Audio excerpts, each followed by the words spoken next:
Hi, it's Lipstick Gal. Thank you so much for watching today. I had a lot of people really enjoy the fall or autumn inspired eyeshadow looks that I did in a couple of previous videos, previous Get Readies with me, and I thought that we'd continue doing that maybe through the end of the month since it's still, officially fall. But one of the palettes that instantly comes to mind when I think, like, what palettes do I have where the color story makes me think of fall is this one. This is the Natasha Denona Metropolis Palette, and this, like, screams like on a bullhorn, fall! So I thought we would use this today. I'm kind of wondering if, while I'm looking at this, if we should I usually spend a lot of time like in this section here. I love these kind of dirty, smudgy greens, but maybe I need to spend a little bit more time over here and we'll do something a little pumpkin spice inspired. Maybe some of the warm browns and the terracotta colors, but like, I don't feel like you can go wrong with this. It's a crazy expensive palette. I'm just gonna start while we're chatting. So I'm starting with this shade here. It's called Chrism, and it's kind of like a softer, I don't know, it totally reminds me like pumpkin spice, and I'm just gonna put this in my crease. Ooh, it's very bright. Brighter than I was intending. So now that school has started, my kids have been in school. Oh boy, it's gonna take me a while to get this edited and up. I already have some, look at this. Just realized I touched the palette and then I touched my face. Which hand has the makeup on it? I don't know. Oh. It's crazy over here today. I'm sorry. So as I was saying, school has been in session for more than 4 weeks now. And my kids go to a school where parents have the option of either having their kids in class. That's like 97% of the families that go to our school. And then you can also do an online option. And my husband and I decided that we would do an online option for the kids. Now, my kids are not excited about that, but it's been a struggle. It's better. Like, if you had a kid in school in spring when everything shut down and all of a sudden you were the teacher, I feel like the school that my kids go to have changed and handled that really well. In the spring, it was a lot of YouTube videos getting uploaded where the kids couldn't ask questions. They didn't have that same connection, but now I feel like things are going a little bit better. Everybody's in class, and then the kids who are online are zooming in so they can ask questions in real time to the teachers. The other thing that's cool is that the teachers are making appointments regularly with the kids who are not in class to double check that they're not, too embarrassed to raise their hand and zoom and go, I don't get it. It's like a herd of elephants walking. My kids are doing dishes. And so the teachers are checking in with the students regularly. And I love that, but it's also still putting a lot of the onus on me as the parent. Are you in the right Zoom class? Are you in math right now? Are you in science right now? Are you in history right now? Like all of those things. And then did all of your work get scanned in and uploaded to Google Classroom? It's a lot. Now, I'm grateful to have the option to, boy, I really like this orangey look, to keep the kids home. But I'll tell you, my kingdom for my kids in a classroom. And I know it's my choice, but I can't wait for all of this to be done and over and it feel like I'm not putting our whole family at risk by doing daily activities like grocery shopping, going to the post office, and sending the kids to school. I'm going to go in a mix with these two. This is antique and this is pure. I'm going to mix these two darker but still warm browns. These have all been that cream formula, like cream to powder formula, and I'm just going to darken up this outside edge here. So when I first got this palette, all the shades I've been using have been kind of like that cream to powder formula. They were so intimidating. I don't know why I'm tapping it off. It's cream.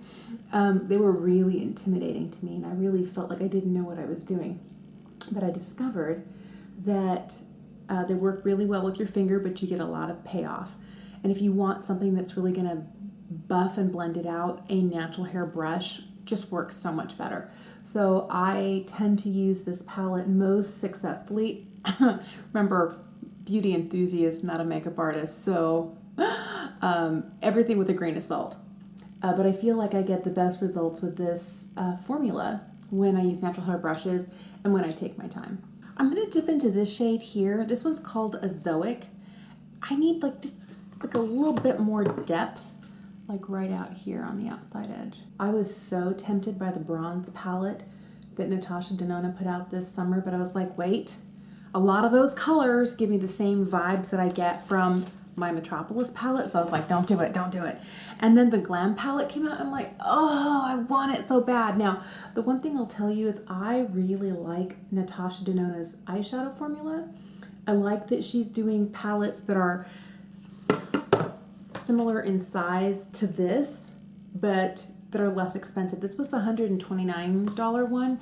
I'm glad that she's brought the price down to $65, but is doing smaller pan sizes, because I can't remember the last time I went through an entire palette and hit pan on even one shade. I like that last holiday season, with this being her holiday palette, she brought kind of like the vibes of the big green, brown, and blue purple palettes, like those $200+ palettes, to this. You get the same number of shades but smaller pan sizes. I really like that this year with the Love palette and the bronze palette and the Glam palette and whatever other ones she's done, where she really has brought you that option of here's the quality and the formula that you like, but at a $65 price. Because for a long time I just wasn't buying Natasha Denona because it was a lot.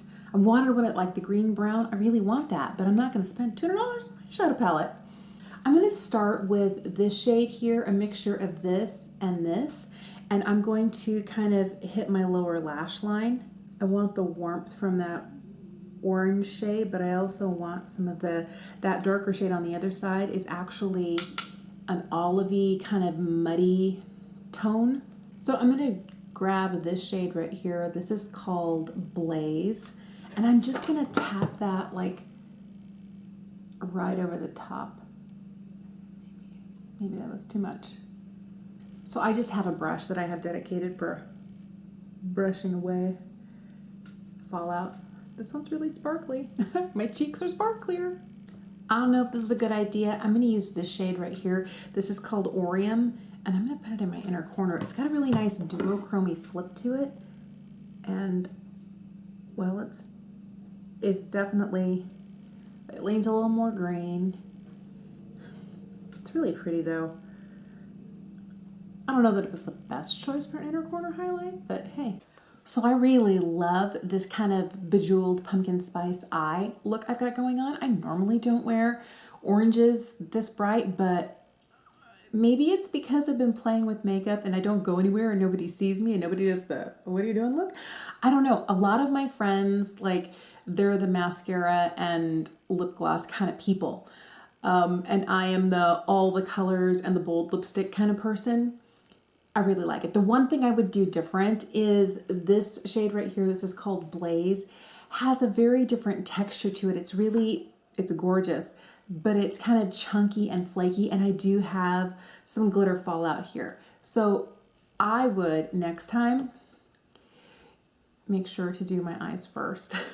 But if you have this palette, you could do your eyes first, or you could add a layer of like loose powder down underneath your eyes. I don't dare do that with 45-year-old eyes that are like tired and wrinkled and crepey. They would suck up that powder and then I'd look like I was 95.